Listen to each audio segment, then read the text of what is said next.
जब राजा जनक एक प्रथा के अनुसार खेत में हल चला रहे थे, उसी समय उनके हल का जो अग्रभाग होता है, जो लोहे का शार्प भाग होता है, वो जाकर किसी बक्से से टकराया। जब उन्होंने देखा, तो उसमें एक लकड़ी का बक्सा था। उसको खोलने पर एक बालिका शिशु के रोने की आवाज़ आई।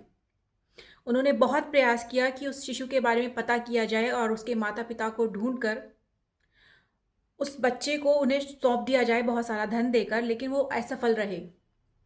अब उन्होंने उस बच्चे को बहुत ही प्रेम से भगवान का प्रसाद समझकर, आशीर्वाद समझकर अपना लिया। लेकिन जब बारी आई उसका नामकरण करने की, तो बहुत असमंजस की स्थिति हो गई, क्योंकि ना ही उस बालिका के कुल का पता था, ना ही उसके नक्षत्र का और ना ही दिन का।